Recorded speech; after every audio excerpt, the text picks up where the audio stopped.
Hindi ka ba kahit na katiting man lang na duda, sir, na medyo mali yata ang paggasta ng confidential fund ng OVP? So ito nga mga kabayan, ating panoorin ang kaya 19 na araw ng paglilitis sa impeachment ng ating Vice President VP Sara Duterte. Ang mga senador sa hukom, kabilang ang magkakapatid na Tulfo, Rapi at Erwin at si Pampilo Ping Lacson ay pinaliit ang mga opisyal ng OVP tungkol sa kontrobersyal na confidential na pondo na humantong sa matalas na palitan na opinyon at mahigit na paalala mula kay Presiding Officer Francis Chis Escudero, mga kabayan. Kung i-analyze nyo, ano ibig sabihin nito? Hindi ba ito insulto sa common sense? Hindi man lang nyo binago ng konti. Ako na mag-describe. I think it's stupid. Hindi ka ba kahit na katiting man lang na duda, sir, na medyo mali yata ang paggasta ng confidential fund ng OVP? Hindi po paniwala ang mga pinagsasabi mo. It really defies logic. Sayang po yung pagkatalino mo rito. Nasira po yung pagiging isang matalino mong tao because ngayon, pinakita mo na nagsasalita ka na para kang nagtatanga-tangahan. Your Honor, with all due respect, Your Honor, I personally take offense of that comment, sir. We now proceed to the interjections of Senator Judges. Before we proceed to administrative matters facing the court today, we recognize our distinguished Senate President. Next in line, Senate President Owen Gatchalian. You may proceed, sir. You have 2 minutes. Thank you, Mr. Presiding Officer. Mr. Ortonio, nakita ko sa mga records na 6 na beses ko yung pumirma ng reply to COA. Itong 6 na letters na ito ba ay nabasa, nakita, ipinakita kay Vice President Sara? All the replies, sir, that were drafted were also sent to our Vice President for her information, for her reference and review. So alam niya itong mga replies to COA? Yes, sir. Okay. And narinig ko rin sa inyong testimony na kinausap niyo si Acosta at si Colonel La Chica. Yes, sir. At base sa mga information nila, yun ang inilagay mo sa letter replies nyo to COA. Tama? Yes, sir. That's correct, Your Honor. Paki-narrate nga sa amin, ilang beses nyo pala na-meet si Colonel La Chica? Sir, sa mga replies po, sir, I cannot exactly remember how many times, sir. But I can say more than once or twice, sir, I was able to meet Colonel La Chica to ensure na I get the information from him, sir, and that I'll be able to draft properly the replies to the AOMs. So mga once or twice? Or Around once or twice, sir. The exact number, sir, I cannot remember anymore, sir, because maraming documents po yung na-review, sir. Pakikwento nga sa amin kung ano exactly yung kanyang sinabi sa inyo para ma-draft nyo itong reply. For the AOMs, sir, I'll try to recall, sir, some of the issues that were raised on the AOM. So say, for example, sir, on the AOM comment regarding the use of the confidential funds for medical and food supply, sir. So tinanong ko po siya kung paano po in-implement on ground yung pagbigay ng medical and food supplies to the informants and the agents. So from there po, sir, na-mention niya, sir, na the funds were released to the informants and agents based on the representation that those funds will be used for the purchase of medical and food supplies. Kwento mo dyan sa'yo na siya mismo ang nagbigay sa mga informants? Sir, hindi ko na po ma-recall, sir, if he mentioned specifically if siya po yung ang nag-distribute personally, sir, doon sa on the ground, sir, or implemented the release on ground. Pero ang kwento niya sa iyo, cash ang ibinigay sa informants, hindi medical supplies or other supplies. That's correct po, Your Honor. Kwento niya ba sa'yo na mayroon ba siyang kasamang iba sa pagbibigay nitong cash? Kasi libo-libo yung acknowledgement receipts. Hindi niya po nakwento specifically, sir. Although if I can recall, sir, based on my recollection, meron po siyang na-mention na meron po siyang mga, hindi ko alam kung ano yung term niya, sir, but meron siyang mga people who go directly on the ground, sir. Pero kinonfirm niya sa'yo na kinuha niya yung 500 million pesos. 500 million, sir. Yes, in four different tranches. For the different funds, sir. It is of my assumption, sir, na siya po yung napagbigyan nung funds, sir. In 4 different tranches. For different tranches, sir. Okay. Nasabi niyo ba sa kanya na tinanong niyo ba sa kanya na yung mga ibang acknowledgement receipts ay questionable yung mga apelido? Sir, at that time po, sir, I was not able to see the acknowledgement receipt, sir, because in the AOM, sir, the AOM indicated that we submit the DEPs or the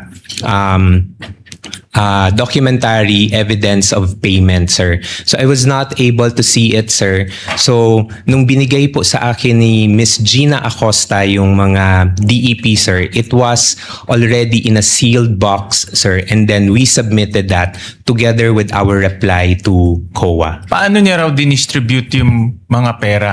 No, kasi 500 million to thousands and thousands of acknowledgement receipts. Paano niya ikunento sa inyo na dinistribute niya itong mga pera? Sino itong mga informants niya? Kasi kayo gumawa ng AOM, anong reply to the AOM. Sir. So, I would assume na tinanong niyo yung methodology ng pagdi-distribute niya. Sir, based on my recollection lang, sir, he mentioned na, yun nga, sir, meron siyang mga people, sir, who worked on the ground. That is only the extent of the information I can recall, sir, when I had a consultation with Colonel Achica. Yung pagpili ng informants, natanong niyo ba kung paano? At yung relevance ng informants dito sa inyong confidential operation? Sir, I did not ask anymore, sir, because it was not the subject of the AOM, sir. So I was not able to check on him on that matter, sir. Pero yung DEP, yung documentary evidence of payment, subject yan ng AOM, tama? For submission, sir, we were required to submit the documentary Yes. evidence of But payment, sir. tinanong niyo ba sa kanya kung paano niya nakukuha itong DEPs? Sir, I did not ask anymore, sir. I just requested for the copies for the DEPs, sir, so that I can already submit it, sir, doon sa COA as an attachment to the AOM reply. Paano kung yung DEPs peke? Paano kung yung kanyang narration sa iyo ay hindi totoo? Paano Sir- kung ganun ang situation? Sir, at the time, sir, because he was designated as our security officer, sir, I Designated by... by the head of office, sir, Which is the Vice Sara President. Z. Duterte, sir. So, it is of my, sa tingin ko po, sir, na maayos naman po yung pagkakatrabaho ni Colonel Achica doon sa pag-dispense niya ng duty as the security officer. Last question, Mr. Presiding Officer. Bakit parang nagkukuha ko buong-buo yung tiwala ninyo sa kanya at kinuha nyo lahat ng information at yun ang ginamit nyo sa inyong reply to the COA? Bakit buo bakit buo yung tiwala? Hindi kayo nag-probe na mga additional questions considering na kayo ang nag-justify nito sa COA at kayo pumirma, no, dito sa COA. So bakit parang kung ano sinabi niya, yun na lang ang linagay nyo sa inyong reply? Well, first, sir, is because he's the security officer, sir. So, I believe, sir, na siya yung the best person that can provide the information. And then, second, sir, as the security officer, sir, he was designated by our head of agency, which I believe also gave the trust and confidence to him to implement the activity. So, kung ano po yung na-mention ni Colonel Achica sa akin during the time when I checked or ask for questions, yun po yung pinagbasihan ko for the drafting of the reply. Thank you very much, Mr. Presiding Officer. Thank you, Mr. Senate President. Senator Judge Ontiveros is recognized for her interjections. You have 2 minutes, ma'am. You may proceed when you're ready.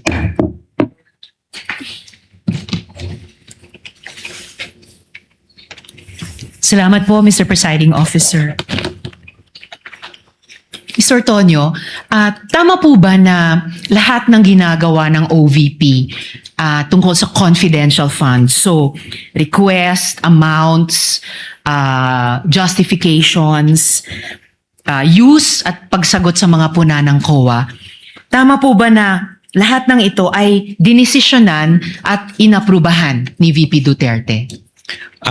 Based on the mga replies, ma'am, yes, I was able to provide a copy to the head of agency, ma'am.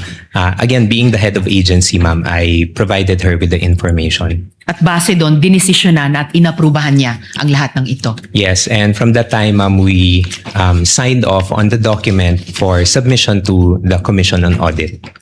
With the last touch or final sign-off being that of VP Duterte. Yes, ma'am, being the head of agency, ma'am, we sought her approval on it, ma'am. At sang-ayon po ba kayo na bilang yung ganong head of agency na si VP Duterte ang responsable at pinaka-responsable sa lahat ng iyan?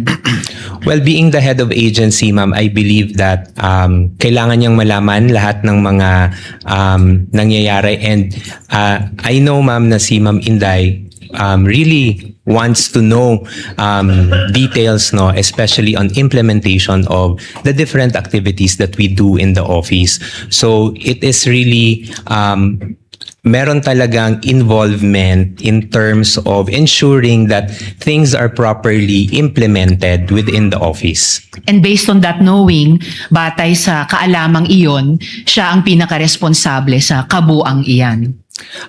Based on that, ma'am, being the head of agency, ma'am, I would say so, ma'am. Alright. Gano'ng katagal nyo na po kilala si VP Duterte? Siguro, ma'am, more than 10 years, ma'am. I started working together with her, ma'am, in 2008. At saan po at so almost 20 years pala. So at saan po at paano nyo siya nakilala? Nakilala ko po siya, ma'am, bilang Vice Mayor sa Davao City, ma'am. And then at the time, ma'am, when they were looking for several staff members for the Office of the Vice Mayor, I submitted an application, ma'am. At magkakilala rin po ba kayo ni Ms. Gina Acosta kahit bago po kayo nakipagtrabaho sa isa't isa sa OVP? I knew of Miss Gina Acosta, ma'am, during my employment, ma'am, with Sangguniang Panlungsod during the time ni Ma'am Inday as the Vice President, ma'am, and Vice Mayor as the Vice Mayor. So prior sa OVP, magkakilala at magkatrabaho na po kayo? Kilala Sa ko po Davao. si Miss Gina, nakikita ko po siya sa Sangguniang Panlungsod. Panlungsod. And then, what about po si Colonel La Chica? Magkakilala na rin po ba kayo at magkatrabaho bago kayo magkatrabaho sa OVP? I first knew of Colonel La Chica, ma'am, when I was already with the Office of the Vice President, ma'am. So, would you say po na nasa circle of trust kayo ni VP Duterte? Kayo ni na Miss Gina Acosta, Colonel La Chica at kayo nga po? Well, ma'am, I can only answer for myself, ma'am. In terms of working relationship, ma'am, I would say that I have the trust and confidence of the VP in terms of doing duties that are assigned to me. Pero sasabihin nyo ba na walang trust at confidence si VP Duterte kay Miss Gina Acosta? I cannot categorically say, ma'am, but I would say, ma'am, na could be, baka meron po, considering that there are also duties and functions that are being entrusted to them. In fact, kung mas candid pa po tayo, madali naman siguro kahit from an observation at hindi lang observation dahil malapit yung katrabaho na may trust and confidence. What about po si Colonel La Chica? Sasabihin nyo ba na walang trust and confidence si VP Duterte sa kanya? Considering, ma'am, that he is the group commander of the Vice Presidential Security and Protection Group, ma'am, I would say, ma'am, I would say that she may have the trust and confidence. Again, kung mas kaya nating maging candid, of course, lalo na kung security officer ng isang public official, of course, may trust and confidence. Otherwise, hindi pagkakaloob ang kaligtasan sa kamay niya.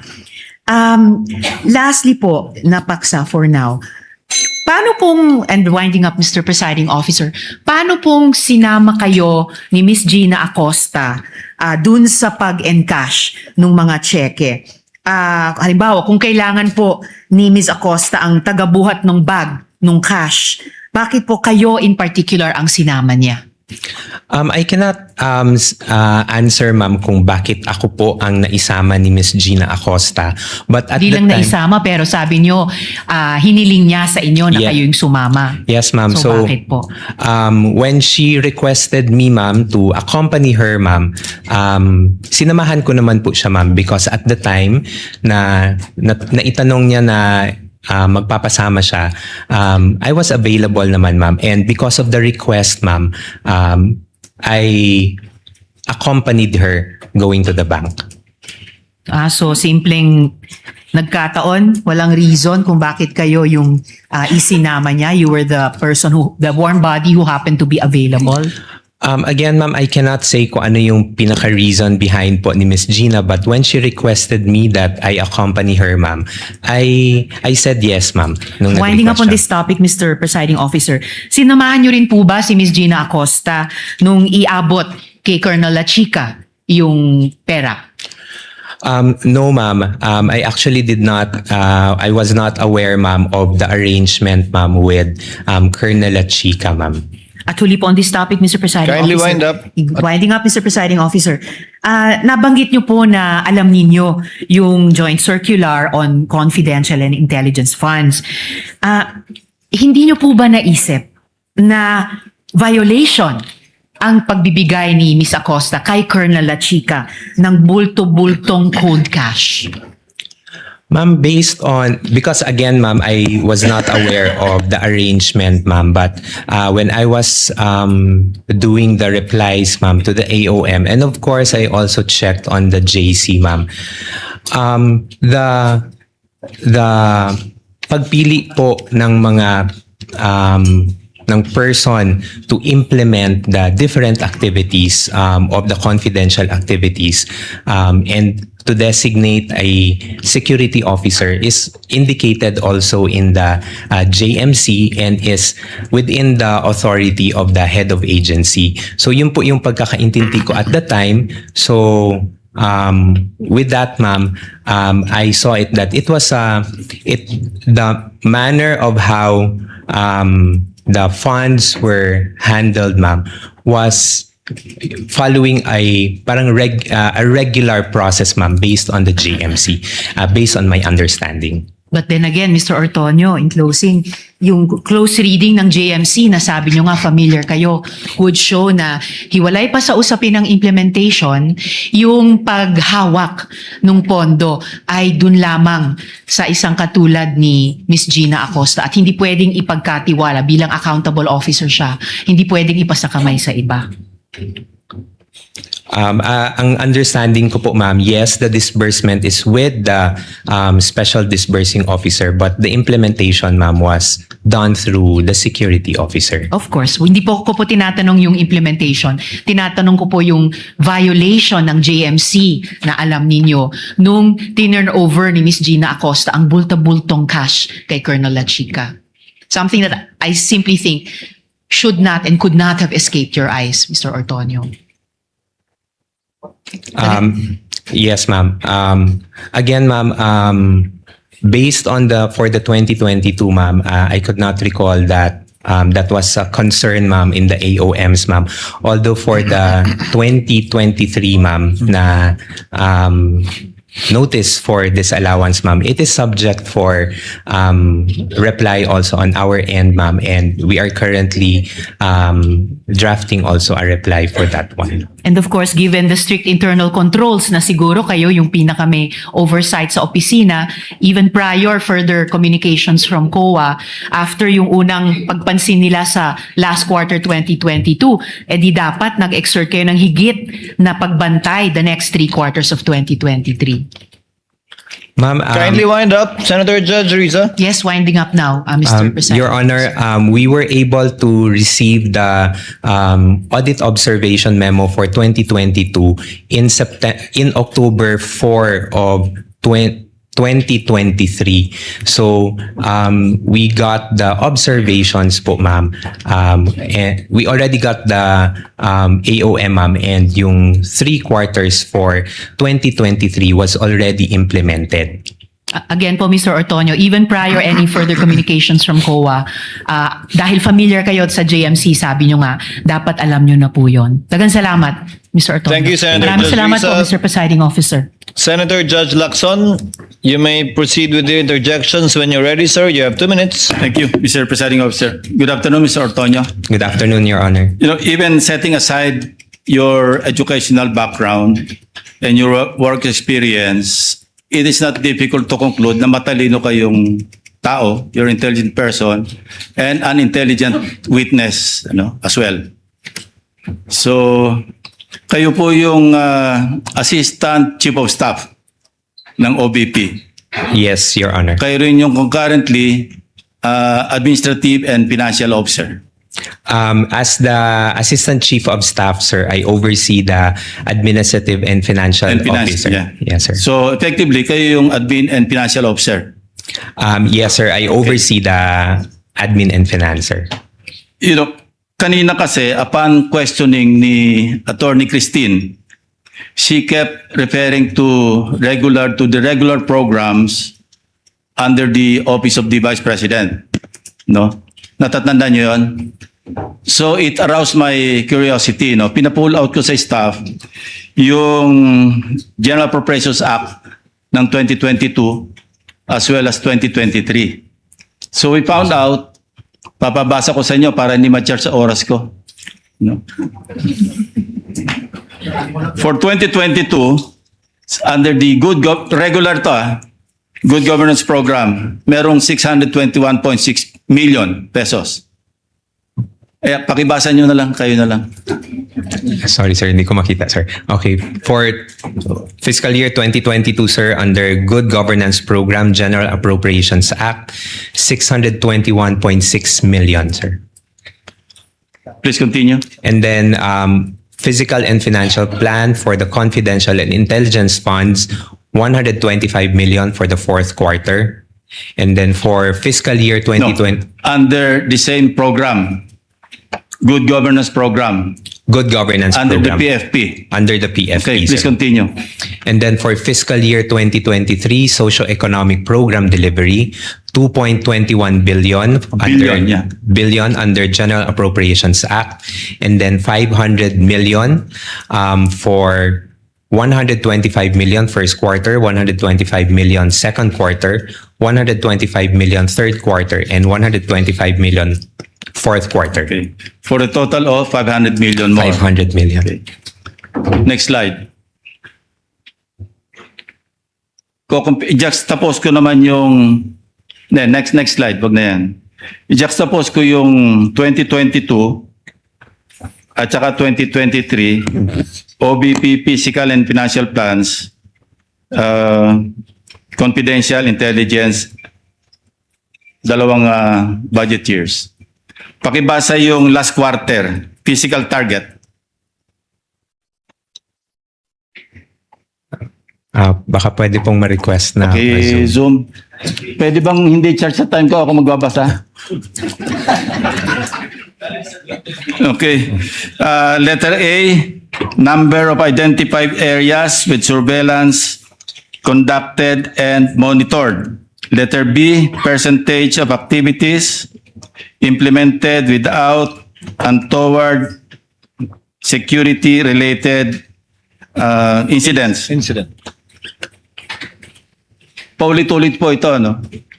So, sabi ko kanina, kayo naman ay mukhang matalinong tao at matalinong witness. Ano pong analysis nyo dyan? On the Very simply, paano nyo i-analyze yung ganitong klaseng mga descriptions? these are the activities that will be done, I sir. know. Pero Yes, kung sir. i-analyze nyo, ano ibig sabihin nito? Hindi ba ito insulto sa common sense? Hindi man lang nyo binago ng konti, at least si Colonel Lachica siguro ito. No?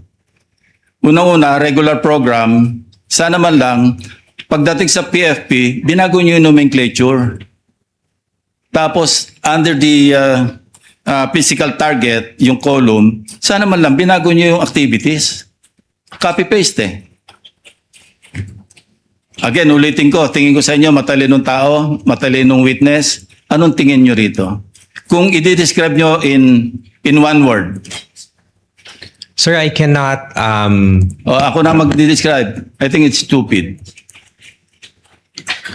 Sana man lang, pinago-bago niya ng konti. Maraming salamat, Mr. Presiding Officer. Next would be Senator Judge Padilla.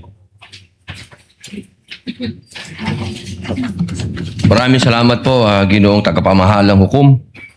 Meron lang po akong tanong sa ating saksi. Opo. Ginoo, sa palagay niyo po ba karapat-dapat lamang na gumamit ng alias kapag confidential fund ang pinag-uusapan? Sir, as someone who does not know, sir, implementations of parang mga confidential activities on the ground, sir, I cannot, hindi po ako makakasagot ng maayos, sir, kung pwede po ba or hindi. But based on information that I got, sir, no, when I consolidated the answers for the AOM, sir, hindi naman po siya na-mention sa akin po ni Colonel Lachica. But I know, sir, that activities, confidential activities are considered to be sensitive. And there might be individuals or groups that need to be somehow protected, sir, because of the information that you would be getting from those people, sir. So, yun po yung tingin ko, sir. Hindi ko categorically masasabi na pwede po yung alias or hindi. But going back to the JMC also, sir, sa Joint Memorandum Circular, there is no specific provision, sir, that indicates kung paano po yung paglagay ng mga pangalan sa documentary evidence of payments. Okay. Maraming salamat po. Meron po akong tanong sa prosecution.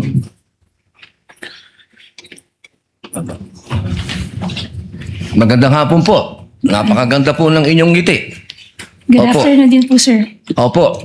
Batid po ba ninyo ngayon, mga petsa na to, kung ano ang pinagdiriwang natin sa Pilipinas?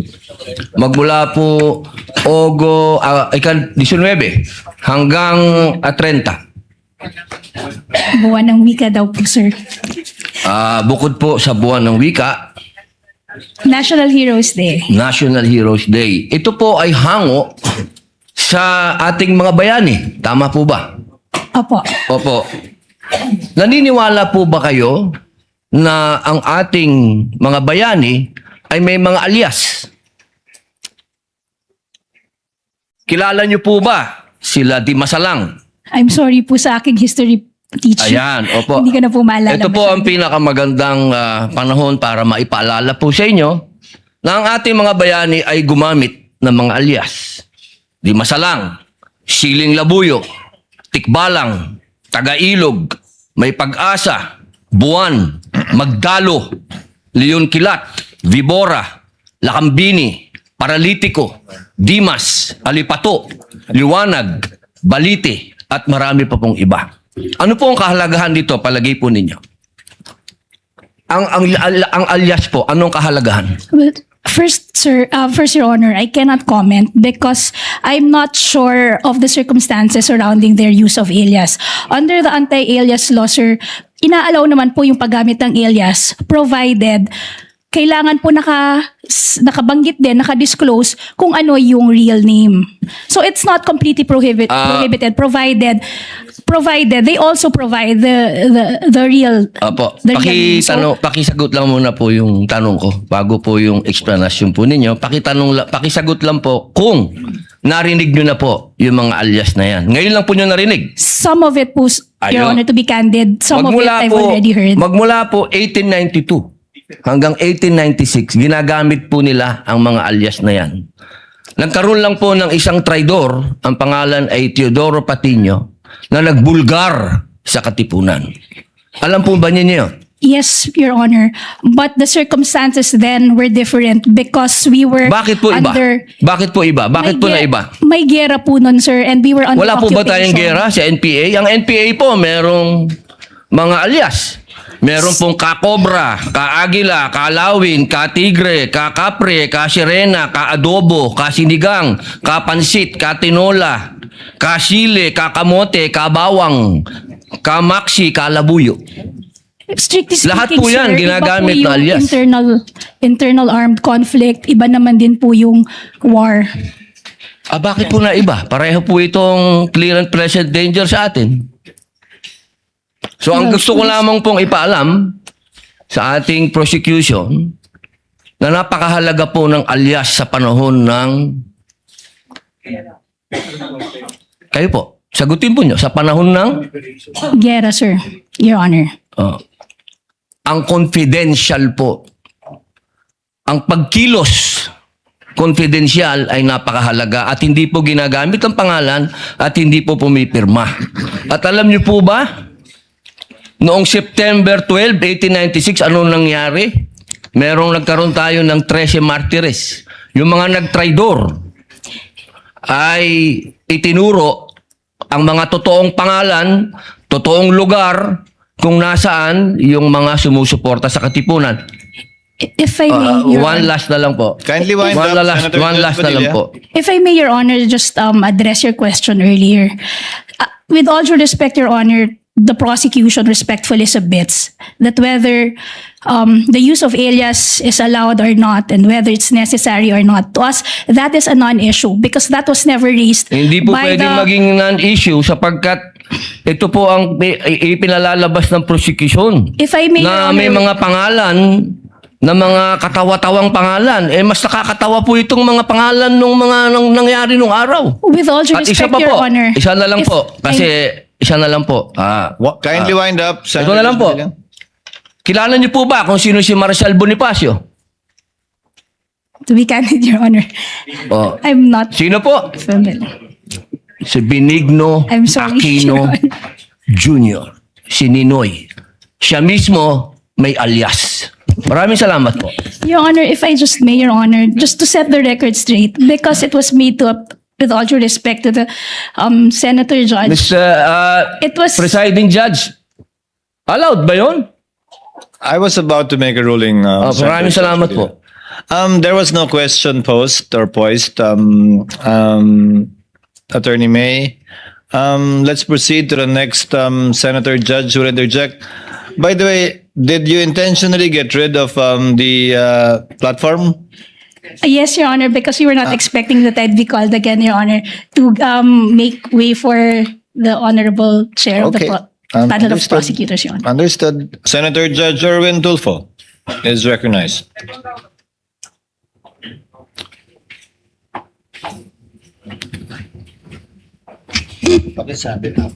Thank you, Presiding Officer. Kinong Testigo. Alam niyo ho ba na si Colonel Lachica ay hindi po banded? And therefore, wala pong karapatan na mag-disburse ng CIF. Alam niyo po ba ito? Hindi. I know that si Colonel Lachica po is not bonded, and as far as I know po, ang special disbursing officer po is si Miss Gina Acosta. Pero sa pagkaalam po ninyo, pwede po siyang humawak ng ganyang kalaking pera at ayaw mo ninyong sabihin na disburse, kundi implementation na may kahit na hindi po siya banded, pwede siya mag-disburse or mag-implement ng ganong kalaking pera. Sir, I believe, sir, with his designation as the security officer, sir, he was tasked to implement the different activities on ground. So, hindi nyo na po question si Ginang Acosta or si Colonel La Chica dahil may instruction po sa task. Tama po ba yun? Is that to my understanding, sir? Hindi ko na po natanong, sir, because there is already a delegation or designation for the both of them for the activity, the different tasks that Saan we po will be galing doing. yung designation, sir? Can you, The can you dex- recall my memory? The designation po, sir, came from the head of agency, sir, the vice president. All right. Sir, sabi mo kanina, I don't know kung kalimutan ko, nasa break room po ako kanina. I was, sabi mo, wala kang alam paano ginastos ang confidential fund when nag-usap po tayo. Tama po ba yun? Yes, sir. You have no idea. Pero I just was wondering, bakit kayo po ang sumasagot ng Audit Observation Memorandum o AOM ng COA kung wala kayong alam sa paggasta ng confidential fund? Gayon, ang AOM po, tama po ba, correct me if I'm wrong, ay ito po ay kumikwestiyon sa mga errors, exception, or deficiencies sa audit po ng COA? For my office po, sir, whenever we receive AOMs, for our officers sa OVP, when we receive AOM, sir, it's the chief of staff or the it's the chief of staff or the chief of staff and the assistant chief of staff, sir, who responds to AOMs on behalf of the institution. Pero sabi niyo po, kayo po sumasagot ng AOM. Yes, sir. That's part of the tasks that are given to us, sir, together with the chief of And how staff. can sir. you, I was just wondering kanina po, sir, how can you answer questions, queries, kung wala na pa po kayong alam? Paano niyo po masasagot ng tama? The only way to do that is you will lie. That's why po, sir, meron pong instruction that was given to me, sir, by the head of agency, sir, Na? to talk with the special disbursing officer and the security officer para makuha po yung mga information from them and malatag po doon sa reply to the AOM. So your reply was only based on what they said, what they told you. That's correct, sir. Ayon, without documents, resibo, etc. None of that. Just plainly na. Ginoong Antonio, dito po namin ginastos yung pera. Blah, blah, blah. Yes, sir. I consulted with them, sir, for the Okay. reply, sir. Hindi ka ba, kahit na katiting man lang na duda, sir, na medyo mali yata ang paggasta ng confidential fund ng OVP ni Colonel La Chica, hindi man lang sumagi sa'yo na medyo may duda ka na something's wrong here. Wala man lang, none at all. At that time, sir, may yung mga issues naman, sir, and when I consulted with the security officer, he was able to provide a reply naman, sir.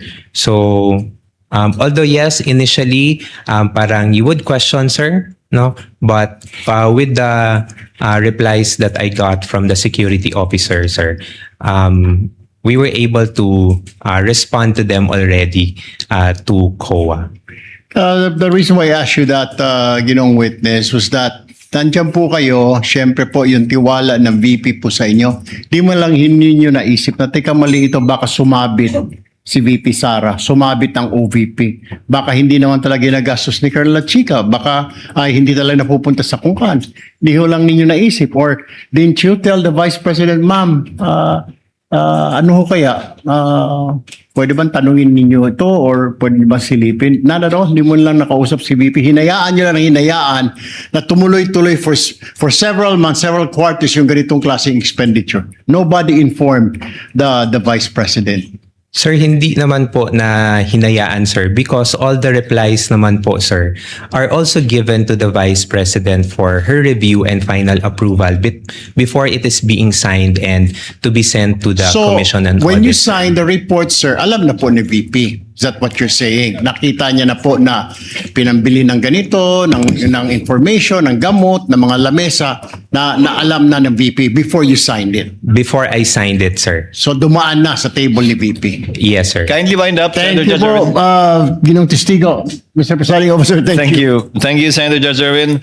To avail of the first round, Senator Judge Marcos, you are recognized, ma'am. You may proceed when you're ready. You have 2 minutes. Yes, maraming salamat, Mr. Ortonio. Medyo nalilito lang po kami dahil paiba-iba yung explanation. Nag-umpisa sa PFP. Bakit iba yung 2022 PFP kung saan maliwanag na nakasaad good government lamang. Pero nung nagsulat kayo, yung request ninyo sa DBM noong 22 August ng 2022, ang sinabi na dalawang bagay. Good governance plus conduct of official engagements and functional representation in international and domestic events.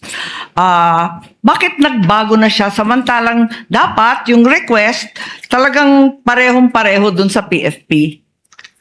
Ma'am, I cannot specifically answer, ma'am, on kung bakit po good governance lang po yung nailagay doon because, again, ma'am, I was not hindi po ako part ng pag-craft nung physical nung Oo. PFP po, Hindi ka ma'am. pa kasali noon sa PFP, ganun ba yon?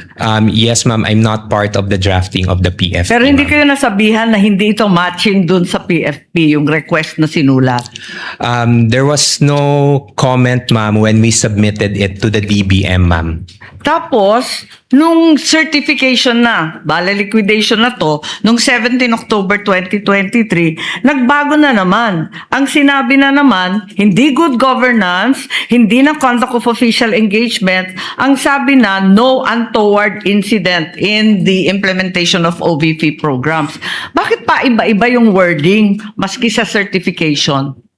Again, ma'am, for the certification, ma'am, I cannot provide information, ma'am, because it was the security officer who handled it, Your Honor.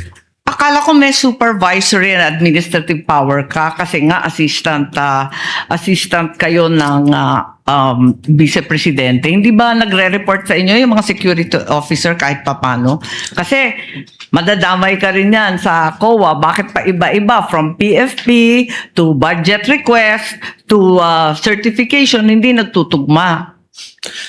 First, ma'am, on the matter of the different wordings, ma'am, if I can recall, Your Honor, it was never raised also in the audit observation memo, ma'am. So it is something na we did not anymore look into when we were preparing the replies. And then for the second concern, ma'am, if the security officer is reporting to me, ma'am, unfortunately, ma'am, the security officer does not report to me.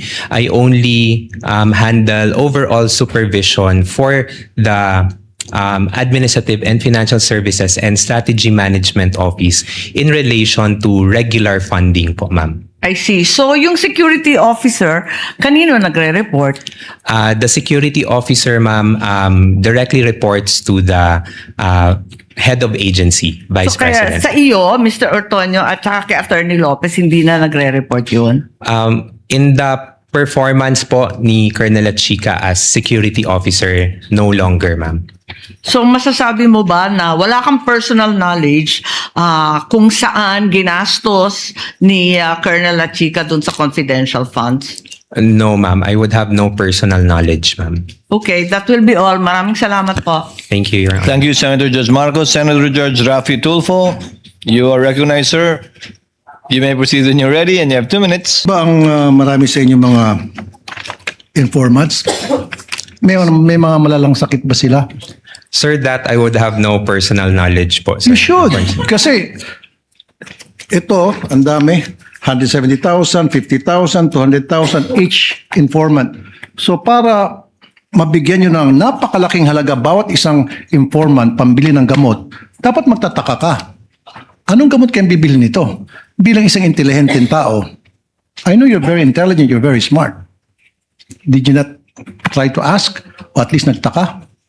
Baka may rheuma, arthritis, nagpapa-chemo, you should have asked. At kung mga bata nga, inquisitive yung mga bata, Anong gamot ang bibilhin mo? Paghingan mo ng pera ng bata, kunyari, Toy, pahingin pera, bili akong gamot. Anong gamot bibilhin mo, kuya? Bata yun na grade 1. Ikaw pa kaya? Why? At the time po, sir, I did not ask anymore kay Colonel Lachica, sir. Why not? Because, sir, I already gave I trusted what the security officer mentioned to me, sir. But it is your responsibility to know. Kasi ikaw ang pumipirma doon sa AOM. Sir, in terms of the responsibility to know, sir, I'm not sure, sir, if I'm the one who's responsible to know, sir. But the So task you're to not me, sure. That means, ayoko nang gumamit ng pangsalita. It's unbelievable. It defies logic talaga, really, sir. You're not really making sense at all. Anyway, move on tayo. Yung, alam mo naman sa DOH, nagbibigay ng libreng gamot. Meron Yes, kayong mga medical assistance program. yes, sir. Oh, ba't di nila kayo humingi sa DOH? In fact, by the hundreds of millions and billions, nag-expire lang dyan sa bodega ng DOH, natatapon lang. Sayang. So dapat humingi na lang kayo sa DOH. Bigyan nyo lahat ng informant nyo ng kung anong klaseng gamot. Libre pa. Nakalibre kayo. The wisdom behind how the confidential funds were implemented, sir, I cannot answer, sir, because again, sir, I am not the main implementer for the said activities. Kaya sir. nga, Mr. Smart Guy, nung makita mo na ang dami mga informant na binigyan ng mga hundreds of thousands each para sa gamot, you could have asked La Chica and said, La Chica, bakit di tayo pumunta sa DOH, maghingi tayo ng gamot para makalibre, makatipid tayo sa confidential funds? Libre naman sa DOH. Pag Office of the President maghingi, may budget, meron kayo allocation doon, I'm sure. In fact, sa Davao, ginagawa nyo na yan eh. Sir, that I cannot answer, sir. So again, it defies logic. Hindi po kapani-paniwala ang mga pinagsasabi mo. Sir, for me, it really defies logic. Sayang po yung pagkatalino mo rito. Nasira po yung pagiging isang matalino mong tao. Nakakahiya po dun sa mga eskwelahan na kung saan ka nag-aral at nag-graduate. Because ngayon, pinakita mo na nagsasalita ka na para kang, sorry sir, nagtatanga-tangahan. Salamat po sir. Pasensya na sir. Your Honor, with all due respect, Your Honor, I personally take offense of that comment, sir. I actually just did my duty, sir. At the time, sir, I believe na yun po yung kailangan kong gawin bilang isang empleyado po, sir. And I did my work, sir, based on what was tasked of me, sir, including the limitations that I can do to the duty that I will be doing, So sir. you're talking about limitation. Ikaw ang deputy COS and then malapit ka kay VP Sara and then pirma mo ang nakasaad doon sa AOM. So karapatan mo po magtanong. Okay? Now, you're talking about taking offense. Paano naman po yung mga taong bayan? They're being offended sa paglulustay nyo ng pera. Lumilito na parang nilulustay ang pera dito eh. Pera ng taong bayan po ito ang pinag-uusapan natin. If you're taking offense, mas lalo pong offended ang napakaraming Pilipino ngayon. Kasi hindi mo pa naibibigay ang tamang sagot. Pero kung naibigay mo ng magandang sagot, logical na sagot, then mawawala po yung sama ng loob ng taong bayan sa inyo.